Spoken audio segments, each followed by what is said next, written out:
First, thank you for paying attention today, in advance. It'll be worth it, I swear. Anyway, I want to introduce you to an animal that by all accounts should definitely not exist anywhere in our world. It has the bill of a duck, the tail of a beaver, the body of an otter. It lays eggs, but it's a mammal. When scientists first discovered it, they thought it was a hoax, a prank, a joke, some taxidermied up Frankenstein creature. They literally tried to peel the beak off of it to prove it was fake. That animal is my friend, the platypus. The bill of a duck, the body of an otter, the tail of a beaver, feet of a duck, and the males are poisonous. Now, I didn't grow up thinking I had anything in common with the platypus, but somewhere between being bullied for how I spoke, coming out as gay at 13, going to prison, surviving addiction, losing an arm, and living with multiple mental health diagnoses, I started to feel like I was a platypus built out of parts that didn't all belong together in the same person. Definitely didn't belong. And I started wondering, what if the problem isn't me? What if the mold was the mistake? I'm not an ice cube. I don't need an ice cube tray to look like the rest of the ice cubes. My first label came early, a speech impediment. I couldn't pronounce letters right, and it made me a target. Then came more, sissy, gay, too much, too emotional, too little, too weird, too odd, too different.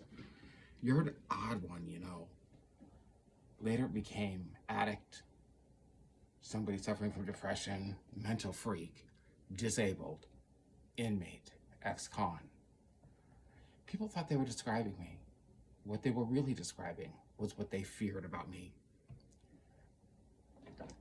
There's this kind of invisible test. You remember school, all those tests, fill in the dots, fill in the bubbles, multiple choice, true and false, little short essay things. But there's this invisible test that people like me are constantly forced against our will to take. We're tested on how well we can hide our differences, how quickly we can minimize our story, and finally, how quickly we can fake being normal for them. I call it the platypus test, and the absolute only way to pass that test is to erase yourself. After realizing that the mold might be broken and not me, there came a moment of truth in my life that I am forever grateful for.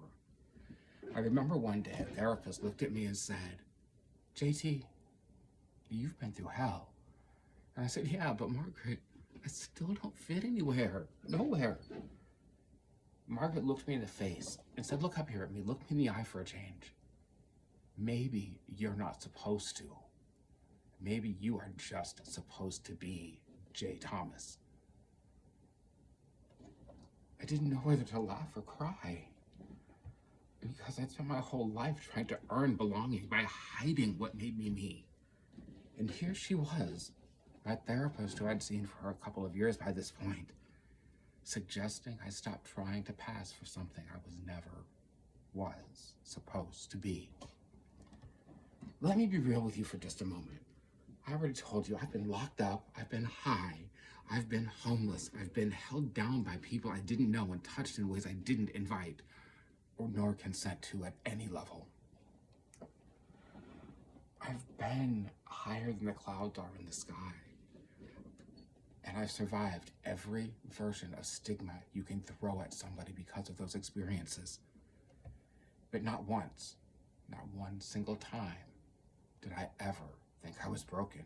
Sure, I was hurting, I'm human. But more importantly, I was becoming. The platypus was never actually broken. The platypus didn't ask to be one of a kind. It simply is. It doesn't apologize for not fitting in. It doesn't shrink itself to make bigots more comfortable. Nor biologists, I might add. It survives. It thrives. It forms communities. It stopped trying to become something it wasn't. It stopped trying to evolve into a dream of somebody else's and not its own. What if we stopped diagnosing difference as a defect? What if we taught our children and ourselves, you don't have to pass the platypus test to matter? This talk isn't really about animals, as much as I do love the platypus, nor is it about trauma or diagnoses. It's about language. It's about stigma. It's about what happens when a person starts believing they were a mistake. It's about what happens when they start to unlearn that lie. This is what I know. I know that healing isn't about becoming someone else. It's about coming home to yourself without shame, without apology. I know what we're taught to fear, what we don't understand. But understanding is a choice. Empathy, however, is a skill. And belonging starts with being seen. If you've ever felt too much or too little, to you I say, if you've ever felt like that platypus made of mismatched parts that people ridicule, make fun of, look down upon, question, and bash, if you've ever been told you're too weird, too broken, too anything, and you can fill in the blank with whatever people said to you, let me be the one to say, you are not broken. You are becoming. People don't come with expiration dates.